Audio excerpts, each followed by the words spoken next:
Agora, para que vocês possam entender melhor o movimento, a gente vai fazer a classificação da Revolta do Vinagre, puxando pela linha de frente dele, o que seriam os vândalos para a grande mídia.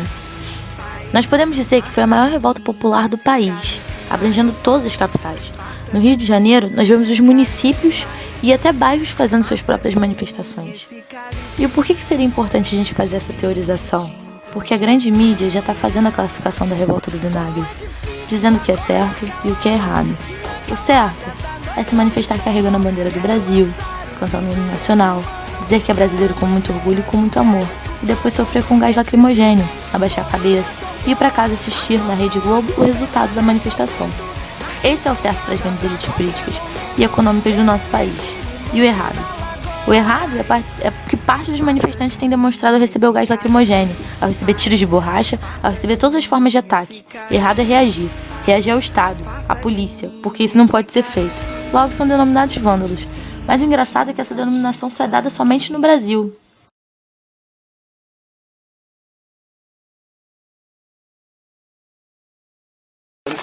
Eu acredito que é lutar pelo que você acredita.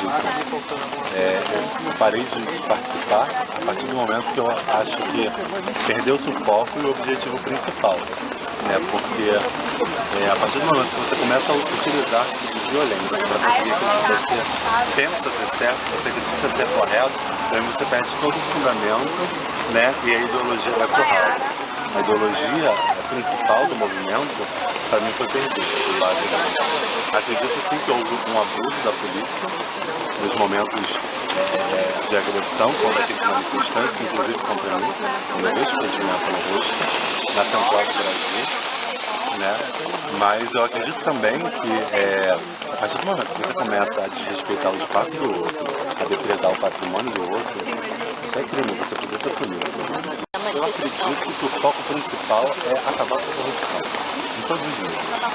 Em todos os níveis. A gente vê na nossa política, nos nossos três poderes, ele está enraizado na corrupção. Então eu acredito que a partir do momento que a gente mostra um desejo diferente, que você acredita em uma coisa diferente, que você quer mudar, aqueles que estão lá trabalhando, como nós nos colocamos, eles têm que passar a olhar para as nossas necessidades, os nossos pedidos e também mudar o seu comportamento. Então, eu acredito que esse foi o primeiro passo. Foi o estopim com relação às passagens e foi conseguido, entre aspas, porque para mim, se é transporte público, ele deveria ser gratuito, a gente arca com tudo, o transporte público na cidade. Então, eu acredito que se mudar, primeiro começa na gente, a gente mudando, a gente mostrando aquilo que a gente acredita, aquilo que a gente quer, da mesma forma, os nossos governantes vão ter que mudar para se adequar àquilo que a gente quer. Essa é a esperança. Eu acredito que o povo brasileiro está com esperança de futuro, e por isso que está lutando. É uma iniciativa boa, a gente reivindicar pelos nossos próprios direitos, que às vezes não são exercidos nossos direitos, deixa a população de lado. Mas às vezes atrapalha a gente mesmo, como os ônibus, que às vezes a gente para vir trabalhar, ninguém quer saber se você vai chegar atrasado ou não, quer saber de você estar aqui. De uma certa parte é bom, mas tem algumas partes que acabam nos afetando também. Por internet, televisão, não pode fazer manifestação, Não pode entrar em nada. qual o nome?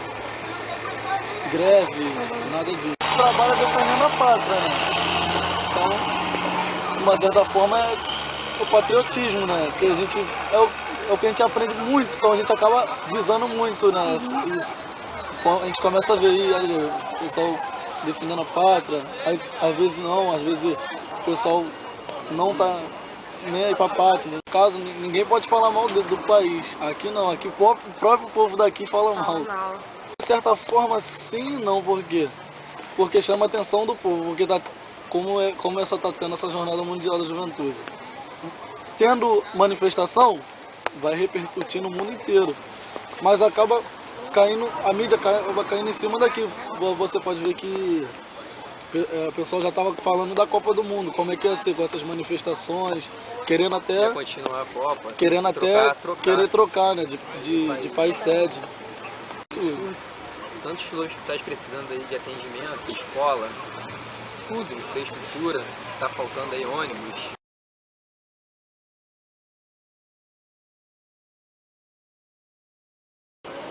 I think it's good that the people go on the street and say that the bus and so are too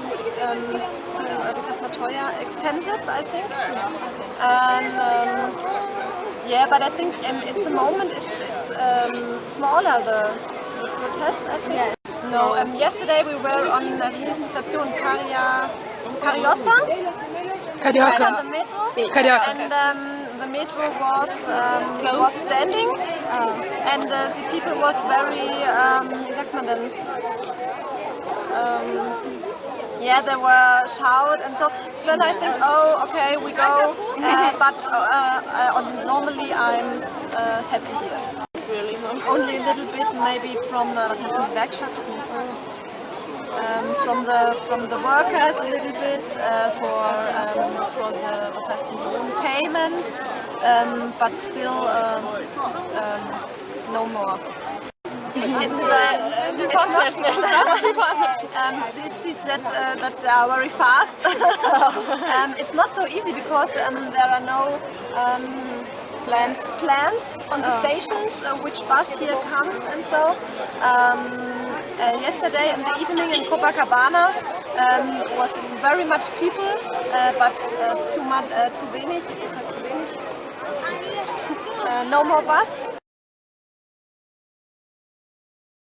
No conocemos mucho la política de aquí, o sea, nos vamos sabiendo, informando sobre eso. ¿Y qué pensamos? Pensamos que falta muito para chegar à igualdade. Internet e TV.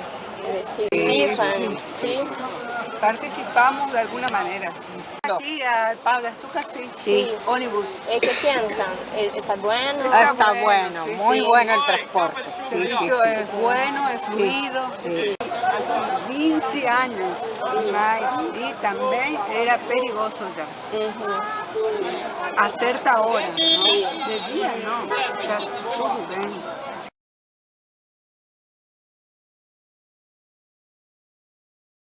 Eu acredito que seja uma coisa boa. É um momento que o Brasil, eu acho que a população está se interessando pelas questões públicas, né, do nosso país, que foram adormecidos por mais de 20 anos e que agora está sendo lutado pelos direitos do ser humano, que muitas vezes as políticas públicas se esquecem das coisas básicas, da saúde, educação, e se preocupam com coisas desnecessárias.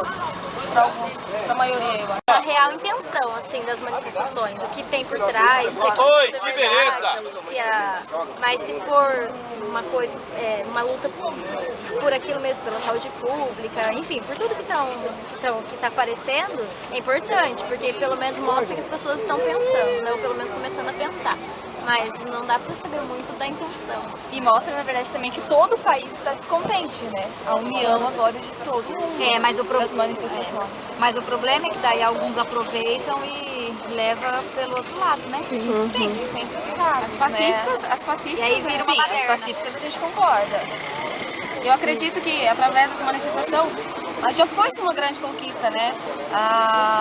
Que não foi aprovada a PEC 37, porque eu acredito que se o Ministério Público já não está conseguindo investigar as políticas públicas, imagina se deixasse para a polícia, né? Eu acho que ia ficar pior ainda a situação, a corrupção iria aumentar muito mais, os desvios iam ser grandiosos.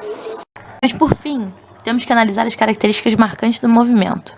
Para isso, usaremos como exemplo a manifestação do dia 20 de junho de 2013. Um dos pontos que vem mais sendo visados nas manifestações são os famosos quebra-quebra. Mas por que do quebra-quebra? Nessa manifestação em específico, no qual a grande mídia divulgou a presença de 200 mil manifestantes no Rio de Janeiro e 1 milhão no Brasil inteiro, o que na verdade podemos até desmistificar agora, pois se pegarmos o mapa da Prefeitura no Carnaval do Rio de Janeiro e repararmos nos dados, vemos que o Cordão da Bola Preta, um famoso bloco de carnaval, reuniu mais de 1 milhão de foliões nas ruas do centro. E o centro do Rio, no dia 20 de junho, estava bem mais lotado do que no Carnaval. Mas voltando aos pseudos-vândalos, que fazem o quebra-quebra, se formos analisar, podemos fazer uma classificação de 3 principais alvos desses manifestantes. Em primeiro lugar, temos os bancos, que seria o principal representante do símbolo capitalista. Em segundo lugar, temos os locais de posse do nosso estado, locais públicos ou órgãos governamentais. E por último, temos os McDonald's, que podemos colocar como o maior símbolo existente no mundo para coisificar a globalização. E outro fato muito importante a se observar é que o camelódromo, principal ponto de comércio da classe C, ficou intacto. Com mais esse fato adicional, podemos encontrar a demonstração clara de sentimento de classe no movimento. Mas não é somente esse o alvo dos manifestantes, não. Os monopólios de comunicação no Brasil também foram alvo dos mesmos. Temos relatos de que os repórteres da Globo não podiam mais fazer cobertura das passeatas, pois os manifestantes expulsavam eles do local. Alguns carros da Record, da SBT, inclusive da própria Rede Globo, foram queimados, viraram labaredas de fogo ou simplesmente foram feitos de barricadas contra a polícia, na qual agiu cegamente, segundo as ordens do nosso governador, massacrando os manifestantes, independente da luta, da cor, da raça, do sexo ou até mesmo da idade. O que mais poderíamos esperar de uma instituição que foi um legado da ditadura militar e nos dias de hoje não serve para nada, somente para os massacres ocorrentes nas nossas favelas. Nas nossas manifestações, que de certa forma podemos classificá-las de classe média, as balas são de borracha, mas nas favelas as balas são de verdade. Isso mostra o estado policial, o estado fascista, caracterizado pelo extermínio do pobre em toda a periferia do Brasil. Como podemos ver no slogan da nossa própria presidenta: país rico é país sem pobreza. Continuando com a análise das reivindicações dos manifestantes, podemos observar a forte crítica aos partidos políticos eleitorais, o que evidencia a grande crise da democracia representativa no país. Percebemos essa crítica através de dois fatores. Em primeiro, o ataque aos membros dos partidos políticos, queimando as bandeiras dos militantes que estavam na manifestação para levantar os ideais que acreditavam. E em segundo, a não identificação com nenhum partido, mostrando assim a grave satisfação com todo o processo da democracia representativa. Mas vemos que a crise não fica só no modelo de representação, ultrapassa para o seu representante. Logo, o povo não se identifica com quem o representa. Observamos também que surgiram novas formas de protesto, cada vez mais horizontais. Para explicar melhor, vou usar como exemplo o impeachment do Collor em 92. As manifestações eram feitos comícios, nos quais havia um carro de som, um representante de algum partido ou o próprio partido, que nesse exemplo a gente vai usar o PT como partido e o representante Lula. E ele ficava discursando ou ditando, melhor dizendo, para o povo suas ideologias, aparecendo como a solução do problema de gestão em que o país se encontrava. E como subsequência, seus seguidores, que seria a parcela da população que apoia os ideais apresentados pelo partido, caminhando junto ao comício. Ou seja, tire o Collor e coloque o Lula. Assim teremos a solução para o problema. Já no roteiro da Revolta do Vinagre, em 2013, vemos a descaracterização desse modelo clássico, histórico aqui no Brasil. Pois, primeiramente, esses grandes carros de som são repulsados por grande parte daqueles que estão participando da manifestação. Até porque, nas próprias manifestações, há grupos de diferentes lutas, e cada determinado grupo produz junto a sua própria palavra de ordem. Não que seja uma produção individualizada, mas é uma produção das modalidades mais distintas. Seja nela a democratização dos meios de comunicação, seja por mais investimentos na saúde, na educação, seja pelo fim do Estado ou uma revolução socialista, seja pela cura gay, fora Cabral, fora Paz ou fora Dilma. Então, cada grupo pode expressar a sua manifestação. Assim, o movimento se torna mais democrático, mais livre e horizontal, tendo suas canções aderidas ou não pelos manifestantes, dependendo de sua causa, de suas perspectivas ideológicas. E o que unifica essa manifestação, tendo diversas concepções distintas? A revolta contra o sistema em geral, num todo. O estupro do Estado em cima de seus cidadãos, seu povo. O que gera uma indignação generalizada por toda a população. Como consequência dessa manifestação, o nosso próprio governo encontrou uma solução, a reforma política, que nada mais é do que uma estratégia de colocá-la como principal pauta da manifestação. Mas em nossas manifestações não se via essa reivindicação, não se via essa pauta. Se nossos governantes fizessem pelo nosso Estado democrata o que eles deveriam ter feito desde que foram eleitos, que é exercer os nossos direitos e nos representar, nada disso teria realmente acontecido. Nossa Constituição foi tão estuprada quanto o nosso povo, e realmente seria bom uma análise para a modernização da mesma, mas que essa análise o povo faça. A luta popular é insubstituível, e ela coloca de joelhos qualquer governante.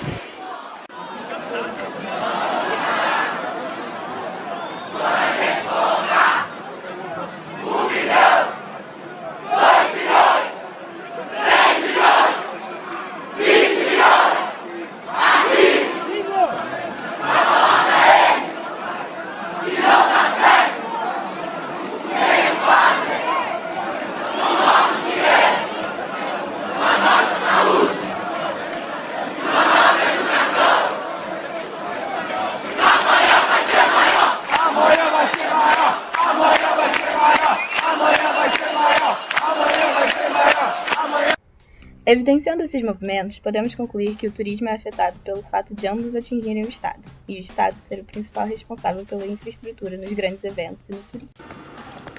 Pois vemos essas infraestruturas serem aplicadas em determinadas áreas do Rio de Janeiro, sendo essas a Zona Sul e a Barra, o que se torna uma ironia, porque nesses locais habita parte da população que tem maior poder aquisitivo, tendo, por exemplo, condições facilitadas de se ter um carro ou um plano de saúde, fazendo com que, de certa forma, deixe de ser prioridade para a população dessa área um hospital público ou uma mega aplicação de investimentos em transporte. Também vemos ainda a questão da territorialidade relacionada à época da ditadura, quando tivemos pessoas exiladas somente pelo fato de demonstrarem suas opiniões. Fazendo um paralelo com os dias atuais, mesmo não existindo mais o exílio como punição, a censura é clara e os meios de informação de massa corrompidos. Contudo, as formas alternativas de informação, como redes sociais, se tornaram as principais neste momento histórico que vivemos. Logo, podemos ver que o turismo é diretamente influenciado por movimentos sociais e estes estão ligados a toda a questão de cuidar da pátria, que no fim quer dizer a territorialização dessas localidades turísticas.